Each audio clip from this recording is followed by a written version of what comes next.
The body has an inherent ability to heal itself. As an osteopathic family medicine physician for over 25 years, I believe this, and I want to help you realize it in a time of illness. I am Dr. Suzanne Laurel, and I work at Health Point in Auburn, Washington. Today, we will show you a 10-minute program for treating yourself based in osteopathic, massage, acupressure, and yoga practices. You can do this on your own, at home, even in your bed. Doing this program, or some version of it, 1 to 3 times a day, will help you and your lungs fight off infection and become stronger and heal. Here's our obligatory disclaimer. Though we are healthcare providers, we are not your healthcare providers. So listen to your own body and your healthcare team to know what treatments are best for you. Also, know that during this program, there may be moments of temporary discomfort. Know that these will pass, for just like with any new exercise program, a person feels the effects of the new work they are doing and the body adjusting itself to the changes. Do what you can tolerate and what feels right to you in the moment, and remember that any movement you do is better than no movement at all. So let's get started on our 12-step healing program. Hi, my name is Anne Laurel. I'm a licensed massage therapist and a yoga teacher. So we'll begin with belly breathing. Recline in your bed. Let your hands come to rest on your belly. As you breathe in, expand your belly with your breath so you feel your hands move. So it'll look like this.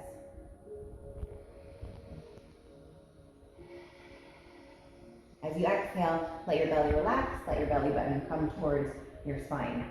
You can also count your breath, either a 4 or a 5 count, and that way as you breathe in, your exhale will match your breath out. If you're feeling anxious or you have, you're prone to anxiety, then it can be helpful to extend your out breath by an extra count or 2, and this will help calm your nervous system down. The second procedure will be neck stretching, which you can do with your pillow or without. I will remove it. You'll open your arms up wide and still continuing your deep belly breathing, begin with rotation. You can do this at least 2 times to either side and go to your own range of motion. Don't feel like you have to push into any additional movement. After you've done the rotation at least 2 or 3 times, you'll create a slightly different stretch for the neck. So you'll come back into the center, take one hand, bring it up and over, and then you'll draw your ear towards your shoulder, and generally you'll feel a sensation of stretch through the opposite side of your neck. Find at least 3 to 5 breaths here. And then you'll release, bring your head back into center, and do the same on the opposite side. So ear comes towards shoulder, keeping your gaze up towards the ceiling. So you're not turning your head, but just drawing ear towards shoulder. This next technique I'm calling the knucklehead technique, but many osteopathic physicians call it the OA decompression. We're going to start with our hands in a fist, and using this part of our knuckles, we're going to find the ridge where our head and our neck meet. So you'll find that along here. You'll feel an area that kind of dips in. That's called your foramen magnum. And that is where we're going to put those big second knuckles. And then the rest of the knuckles will just rest along this back of the head like this. And here's Anne showing you the hand positions for the knucklehead technique.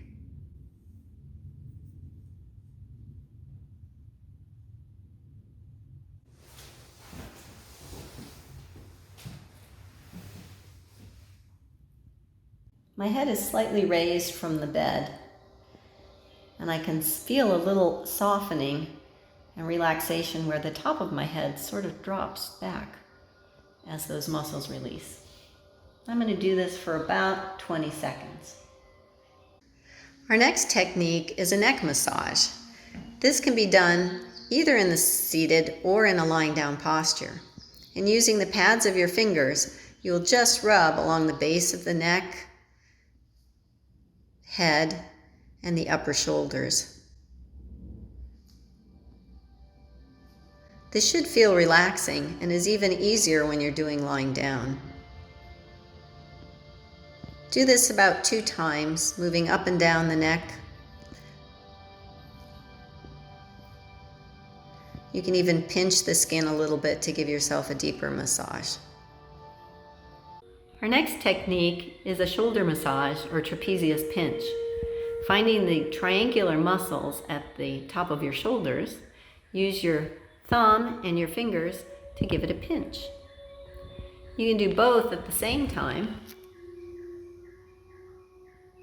or you can do one at a time if your range of motion is not quite as good as Anne's is here. You want to hold that until there's a softening. It might be, again, another 10 to 20 seconds, or as long as you feel like. And as you finish up, give yourself a massage just above those clavicle bones, right where your thumbs were during that pinch. Technique number 6 is take a break.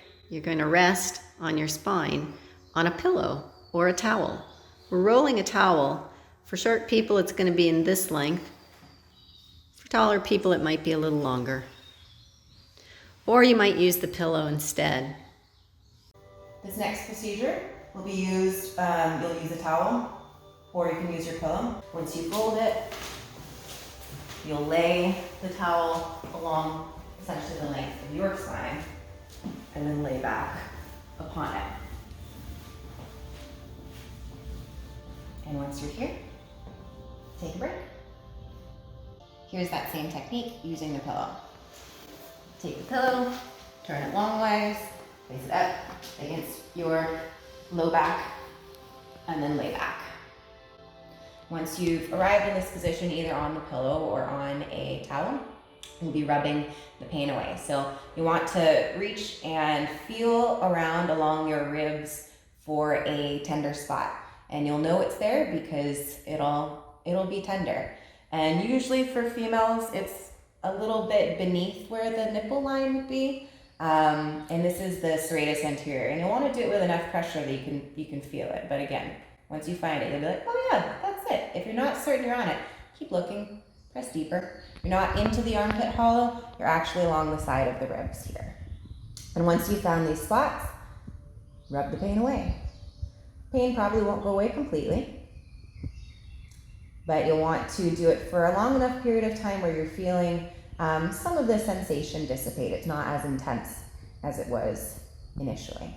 And once you do one side, then you'll want to find the other side, find your spot, there it is, and rub it out. Techniques 8, 9, and 10 are going to be done from a seated posture. So sit up, maybe at the edge of your bed, and do some shoulder shrugs. This is again to get your rib cage moving, using your belly breaths, some nice deep breaths, moving the shoulders up and down, or raising your arms up above your head if you have that available to you. If you slap the upper arms against the side of the chest, this is also a lymphatic technique, or a kundalini breath. As you breathe in, you reach up. As you breathe out, you slap your chest.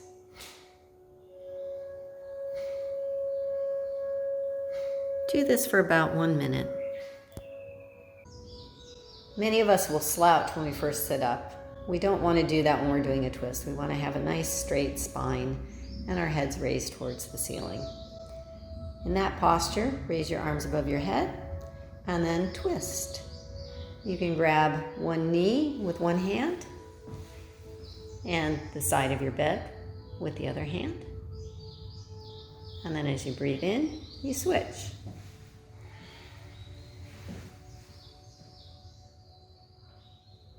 Do this 2 times on each side. You can hold it as long or as short as you like. Now that our upper body is quite open, we're going to dome our diaphragm. The diaphragm is the strong muscle in your belly that lifts your lungs. To dome your diaphragm, you want to find the edge of your ribs, the bottom of your rib cage, And using your fingers, reach under it. If you have good, strong stomach muscles, this might be difficult. So lean forward and really relax your back and dig in underneath those ribs. If you can, you stretch a little bit to the sides, like this, as you take some deep breaths in and out, reaching in a little further as you breathe out.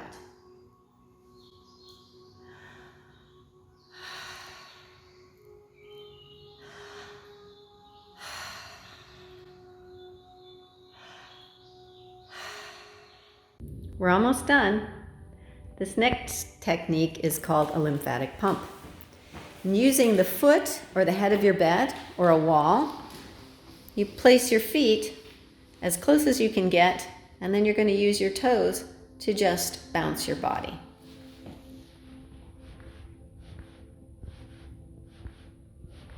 You're going to do this at a rate of about 1 per second, and it should be enough of a movement that your head bounces. It'll be even more effective without a pillow, but we're leaving the pillow there so you can see how much Anne is moving. A lymphatic pump really increases the effectiveness of the treatment that you've done so far today because it circulates the fluids that fight infection now that you've opened up all of the channels in your chest, your neck, your belly, your diaphragm. We want to do this for about 2 minutes, and when we're finished, we have just one more technique, and that is a restorative yoga technique. So if you're already close to a wall, depending on how the back of your legs feel in terms of your hamstrings and the tightness, you can have just a slight elevation where you scoot yourself in a little bit closer and let your feet elevate on the wall. You could do this so much so that your butt was actually up against the wall and have your legs straight up at a 90-degree angle, but it's not necessary, and it can also be a little bit extra on your hamstrings. So some elevation like this. If you're not close to a wall, you can also support your sacrum by taking your hands and creating a support underneath your low back or your butt, and you can let your legs lift up, and you can be here for several rounds of breath, maybe a minute, 2. You can definitely, this is one of those postures that you can't really overdo too much, especially if you've got the support of the wall here. Restorative poses you can hold from anywhere for 10 to 15, even sometimes 20 minutes. So allowing yourself to take a little nap at the end of the treatment here is a wonderful way to boost your immune system. You could even use a few pillows under your knees if you don't have a wall. Do this program or your version of it once a day to maintain good health, or 2 to 3 times a day for healing during an illness.